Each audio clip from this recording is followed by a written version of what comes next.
Média sur Europe 1, 9h30, 11h avec Thomas Hill, avec votre invité ce matin, Thomas. Oui, je reçois ce matin le docteur en neurosciences et psychologue clinicien Albert Moukébert, auteur du livre Neuromania, qui aborde toutes les contre-vérités, les idées reçues sur notre cerveau. Et vous y abordez notamment les réseaux sociaux qui ont pris une place très importante dans nos vies. Est-ce qu'on peut parler d'addiction aux réseaux sociaux comme on parlerait par exemple d'addiction à l'alcool ? Pas tout à fait. C'est-à-dire, pendant longtemps, on a utilisé un peu ces deux mots de manière interchangeable. Aujourd'hui, dans la littérature scientifique, on essaye de les distinguer parce qu'on réalise que c'est pas du tout les mêmes déterminants, c'est pas du tout les mêmes mécanismes d'action, c'est pas du tout les mêmes modes de consommation. On préfère réserver le mot addiction à la prise de substances, en général. À la drogue, à l'alcool. À la drogue, à l'alcool. Ouais. Parfois les jeux de hasard, mais on est aussi en train de les sortir pour les mêmes raisons. Mais donc, pour le moment, c'est drogue, quoi comme alcool. Mot, alors Ça peut être un usage excessif, un mésusage. D'accord. Et qu'est-ce qui fait qu'on peut passer autant de temps sur les réseaux sociaux à faire des défilés, des vidéos qui sont pas toujours passionnantes? Ça nous est tous arrivé. Qu'est-ce qui fait qu'on a du mal à s'arrêter? Alors il y a plein de raisons. La première, c'est qu'il y a des informations sur les réseaux sociaux qui sont des informations, comme le nom l'indique, qui sont sociales. Et on a une appétence pour un peu les informations sociales parce que ça nous sert après à rebondir. Par exemple, tout à l'heure, il y avait la chronique sur l'île de la Tentation. Ouais. Si des personnes n'ont pas regardé l'émission ou la connaissent pas particulièrement, ils sont un peu hors du groupe. À la radio, c'est pas très grave.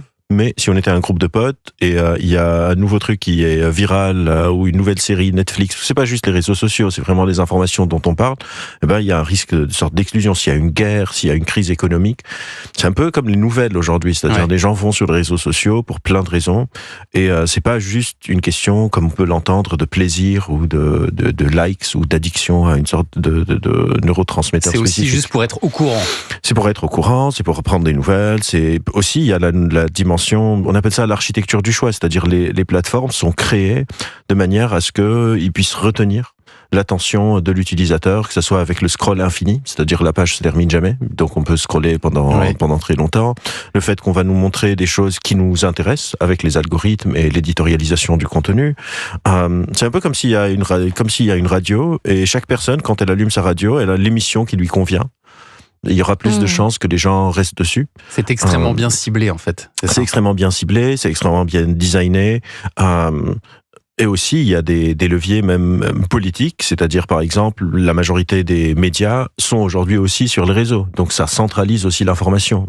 Si vous vous souvenez d'Internet avant les réseaux sociaux, vous allez aller sur le site de tel journal, sur le site de telle radio, vous allez aller sur chaque site, où vous aviez des sortes de pages qui aggloméraient tout ça. Avec les réseaux sociaux, c'est une sorte de portail, pour tout le web. Les gens réalisent aujourd'hui, ils visitent rarement des sites directement de médias. La majorité des personnes vont avoir leurs nouvelles, que ce soit des nouvelles de canaux de médias ou leurs nouvelles de leurs potes, de leurs proches, etc., au même endroit. Donc il y a beaucoup encore une fois, cette architecture du choix qui est designée et une organisation sociale qui fait qu'aujourd'hui, c'est quasiment inévitable. Ce qu'on est en train de dire maintenant, il y a de très fortes chances que dans, une heure, ça se retrouve sur les pages de Europe 1, sur les réseaux. Et donc, tout le monde alimente la machine, j'ai envie de dire. Et alors certains disent, Albert Moukébert, que les likes, les petits cœurs ou les pouces vers le haut, ça stimulerait chez l'utilisateur la dopamine, décrite comme la molécule du plaisir. Et vous, dans votre livre, vous déconstruisez totalement cette idée. Oui, la dopamine est un neurotransmetteur qu'on en a plein et qui est impliqué dans plein de fonctions dans notre corps, pas juste c'est pas vraiment la molécule du plaisir comme on peut l'entendre dire, c'est plus une molécule qui est impliquée dans plein de choses, l'apprentissage, la prédiction de l'erreur et aussi la régulation de la température du corps, des tonnes de choses. Mais surtout, ce qu'on a réalisé, c'est que la majorité écrasante des personnes qui utilisent les réseaux sociaux ne postent rien. Donc ils peuvent pas publient rien.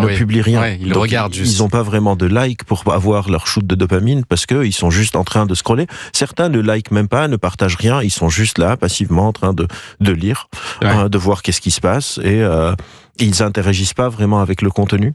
Et le deuxième point, c'est que la majorité de ces gens qui n'interagissent pas avec le contenu, en fait, ils sont plutôt pas dans une émotion très agréable quand ils sont sur les réseaux sociaux. Il y a pas, c'est-à-dire souvent on présente l'addiction à la dopamine comme on a des sortes de petits shoots de likes qui nous donnent du plaisir, etc. Mais quand on demande subjectivement aux gens comment est-ce que vous vous sentiez quand vous avez doom scrollé jusqu'à 3h du matin hier sur TikTok, et très peu se disent moi j'étais en extase, j'étais trop content et j'arrivais pas à m'arrêter. Souvent c'est plus presque la boule au ventre, ou bien c'est une sorte de trucs sans attention, on scrolle et on est un peu ailleurs. Donc ce que vous nous dites, c'est que les réseaux sociaux ne font pas particulièrement du bien à notre cerveau. Ils font pas particulièrement en tout cas, on n'est pas en train d'utiliser les réseaux sociaux parce que ça nous apporte du plaisir. Ouais, c'est pas la même chose que je vais aller voir mes potes et on se marre bien ensemble. Ou je vais ça aller au m'apporte sport. du plaisir. Ou je vais aller au sport, qui m'apporte une sorte de plaisir. Il y a aussi les endorphines et plein d'autres trucs dans le sport. Mais cette réduction à une cause pour un comportement complexe comme les réseaux sociaux est simpliste. Ça veut pas dire que la dopamine n'est absolument pas impliquée, que ça n'a rien à voir, mais c'est un facteur parmi des tonnes d'autres. Il n'y a aucune raison de l'exclure et de le pointer du doigt comme le responsable. Puis réduction à une molécule, c'est ça qui est aussi un peu bizarre. À une molécule et à un comportement individuel sur lequel l'individu n'a même pas d'action. C'est-à-dire il y a derrière aussi ce qu'on appelle des enjeux d'agentivité. Combien est-ce que je maîtrise ce qui se passe dans ma vie? Et quand on va réduire à la dopamine, on est en train justement d'invisibiliser les autres facteurs, l'architecture du choix, l'éditorialisation du contenu, les architectures de design prédatoriaux, de scroll infini, de notifications. C'est-à-dire les scrolls infinis, les notifications, par exemple, si là on est tous amis et on poste tous en même temps, vous n'allez pas avoir tout ce qu'on voit. Ils sont délayés dans le temps pour qu'à chaque fois que vous rentrez dans l'application, il y a des choses nouvelles qui se passent. Sur d'autres sites, parce que c'est pas juste les réseaux sociaux, je sais pas, vous allez acheter un billet de train ou un billet d'avion et vous avez le truc qui flash, il y a 15 personnes qui sont en train de regarder, il y a plus que 2 places restantes. Souvent, tout ça, c'est pas vrai, hein. Quand ils disent il y a 2 places restantes, achetez les 2 places, rafraîchissez la page, il y a de fortes chances que vous retrouvez 2 places restantes. 2 places restantes. Et ça veut dire aussi, pour revenir à la dopamine, que quand on a des programmes, parce qu'aujourd'hui on nous suggère même des programmes de dopamine détox, ou j'en ai vu aussi de cortisol. Moi j'ai que ça détox. En ce moment. On propose de faire une cortisol détox. Du coup, ça c'est bidon. La dopamine est en train de passer, c'est la vague, parce que derrière il y a des motivations pour les personnes qui poussent ça. C'est souvent soit des motivations idéologiques, donc sur responsabilité de l'individu, dire c'est la faute à l'individu et donc on ne parle pas des autres trucs, ou bien c'est des motivations financières. C'est-à-dire que ces programmes rapportent de l'argent. Et donc, la dopamine étant en phase de devenir un peu has-been, on a eu l'ocytocine, la molécule de l'amour, et aujourd'hui, c'est le cortisol, qu'on présente souvent comme la molécule du stress, en sachant que le cortisol est impliqué dans le stress. Mais dans les faits, ça veut rien dire. Personne ne se réveille et se dit, moi, aujourd'hui, je vais avoir un shoot de cortisol et je vais être stressé toute la journée. Donc, ça marche pas. On peut pas faire de détox de cortisol. Ça s'appelle soit faire une thérapie, soit être moins anxieux. C'est-à-dire, j'ai pas de mécanisme où je dis à mon cerveau aujourd'hui produis moins de cortisol ou produis moins de dopamine. Si les gens peuvent être moins stressés, ils laisseraient sans avoir besoin de cortisol détox. Et alors, si on parle maintenant d'information, Albert Moukébert, l'un des problèmes avec les réseaux sociaux, c'est qu'ils participent à nous enfermer dans nos opinions en nous proposant plutôt des posts qui vont venir renforcer nos opinions que de les bousculer. C'est un peu ce que vous disiez à l'instant. Même dans la forme des vidéos et des messages proposés, vous dites que l'algorithme, elle pousse à simplifier les messages, à être plus caricatural, plus grossier, on peut le dire comme ça. Ce qu'on est en train de réaliser aujourd'hui, c'est que surtout l'algorithme, parce qu'il est opaque, donc on ne sait pas c'est quoi les règles qui le régissent, on pense aujourd'hui que l'algorithme va vous montrer n'importe quoi qu'il va vous laisser sur la plateforme. C'est-à-dire, si vous êtes quelqu'un qui aime bien voir les opinions contraires aux vôtres pour aller commenter en mode vénère, c'est inacceptable, machin, vous êtes des traîtres à la nation, je sais pas quoi, il va vous montrer ça. Si vous en foutez royalement de la politique, ce que vous aimez, c'est, je sais pas, les poils, la déco ou les poils en céramique, il va vous montrer ça. Si vous aimez, donc, on est en train petit à petit de réaliser que c'est de moins en moins, sauf quand il y a des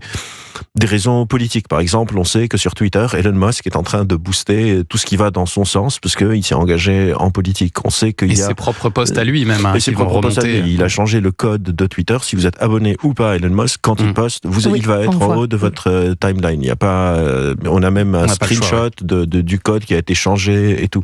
Mais en général, les pages veulent que vous restiez dessus. S'il faut simplifier, on simplifie. Il y a des personnes qui aiment bien les explications complexes. Il y a des personnes qui produisent du contenu complexe.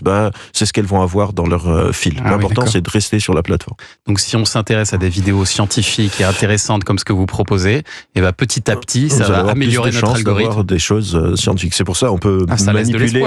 On peut cliquer sur les bonnes choses. On peut manipuler l'algorithme.